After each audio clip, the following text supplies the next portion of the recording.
Yes we can, and yes, we fucking did.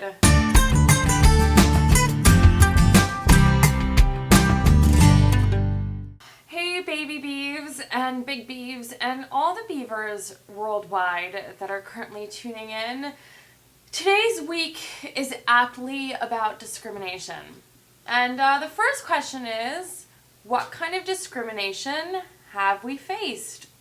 Well, yesterday, on every ballot that it was proposed upon banning same-sex marriage, it passed. That sucked. That totally, utterly fucking sucked. And I expected more from you, California. I did.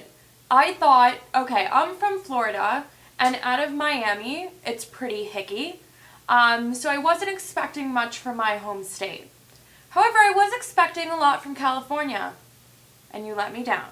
California, you let me down. And I have to say that I am using that as my answer for when we face discrimination. I faced it yesterday. But on an up note, because there's always an up note, we did get Obama, yeah! So I'm hoping that, maybe he'll do a little something while he's in office for us homos, since we voted for him, obviously. So the follow-up question to what discrimination have we faced is, have we ever felt in danger? And knock on wood, I've never felt at all in danger because of my sexual orientation. I am lucky, I'm very lucky. I'm from Miami, born and raised, and then moved to New York. So I've always been in major metropolitan cities where people are generally so open-minded. They're accepting, they're tolerant. So I've never been in a situation where I felt I needed to get out of it right away. I realize people in other states or in other cities or in other towns or in other countries aren't as lucky. And in that situation, my best advice to you is just get out of it.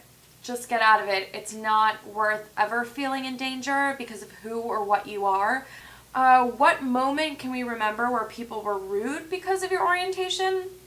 Like Lori, my biggest rudeness that I face is generally looking at me. No one pegs me as the gay girl. Nobody. So a lot of times people will speak freely, and I want them to speak freely, but sometimes they'll say stuff that if they knew I was gay, they would not say. And when they find out, or when I say, hey, by the way, your dyke joke, I'm a dyke, they normally are always like, oh my god, I'm so sorry, like, I didn't mean it that way, and they kind of backtrack a bit. It's kind of like people will say stuff when they don't know, but outwardly, I've never faced, again, I'm incredibly lucky about this, but I've never faced anyone being rude to me or being disrespectful.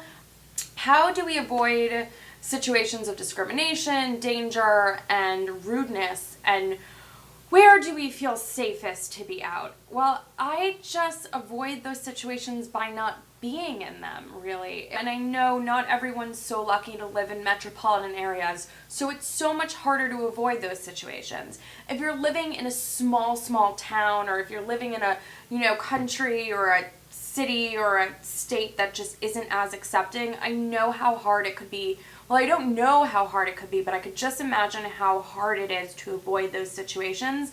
And my best advice to you is look out for an LGBTQ sort of club or get together or meet up and kind of be with like-minded people or just open-minded people, really. So I find that a lot of colleges tend to be a little bit more open-minded, like college towns. So if there's a college town near you, go out and party there. Go out and hang out at the coffee shops by the colleges. They just tend to be a little bit younger, a little bit more open-minded, and I think that's a positive thing. If you're, a little bit older than college age, and it's sketchy if you're hanging around colleges, and you don't want to be on the FBI's most wanted list, I'm sure there's another sort of venue or another sort of outlet that you could find like-minded people, whether that be straight people that are totally fine with gay people or other gay people. There's got to be something. Even if you have to drive 2 hours, there just has to be something. And then, you end up feeling a little bit more comfortable, and then you end up feeling safe to be out. And in terms of me, where I feel the safest to be out, I think it's everywhere now. I'm comfortable with who I am 110%, and I think that's half the battle. If you're not comfortable with yourself, you're not going to feel safe and secure. So I think first being comfortable with who you are is a huge step. And then after that, it's just finding those little outlets and those little places where you're like, oh, I'm with people that are okay with this, or I'm with people who are just like me, and that's really a safe place to be. So the next question is, how did we deal with the religious side of coming out? I would qualify my family as Reform Jews. So we're not Orthodox, we're not conservative. We go to shul on the high holy days. We fast. We're more into the tradition of Judaism as opposed to strictly following the religion. I don't think it was so much of a religious thing for my parents, or so much of a religious hardship in coming out. It was more of just kind of making sure my parents realized I would keep with the traditions. It would just be altered a little bit. My mom always wanted me to marry like a nice Jewish doctor man or a nice Jewish lawyer man. And, I got 50% of that right. I met a fabulous Jewish person who happens to be a girl, but, props for me for getting 50% right at least. And I want to have a Jewish wedding. I want to have a huppah. I want to break glass. I want to have a ketubah. I want all that, and I'm not going to compromise my desire or my need or want to have a quote-unquote traditional Jewish wedding. I mean, obviously, it won't be very traditional, but it'll still be a Jewish wedding, and it'll be my Jewish wedding. And it's just kind of telling your parents it's going to be exactly what they had hoped for you, just a little different. Just a little. So in terms of my personal experience with coming out and religion, for myself, not necessarily for my family, but just for me, I never had a problem aligning the two. And maybe that's because I'm not so much religious as I am spiritual. And what I grab from the Jewish religion is more about tradition and culture as opposed to the strict following of the Old Testament or the Torah. I like being both, and I don't have a problem with being both.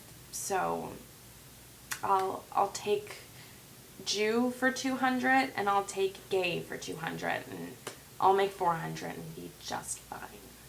And in regards to finding some religions more accepting than others, I don't really know, to tell you the truth. I haven't studied religion as much as I would like to.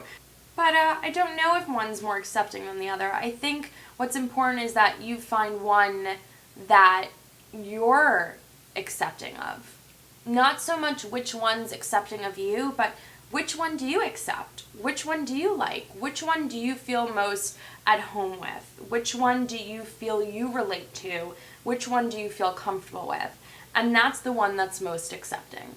So just don't join any cults. Cults are bad.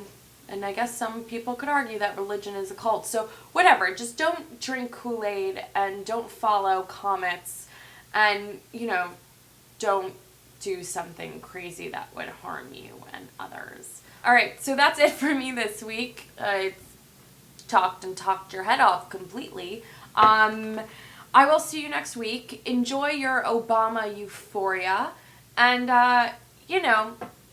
in terms of us getting married and the ban on gay marriages, I think that's going to change one day. I really do. I think people are going to get their shit together, and that's going to change. And it's going to be in our lifetime. It will be. I have no doubt. Because, Obama's in the office. Shit. That's huge. That's fucking huge. So something's got to give. And I think it's gay marriage. Alright guys, I will see you next week. Mwah.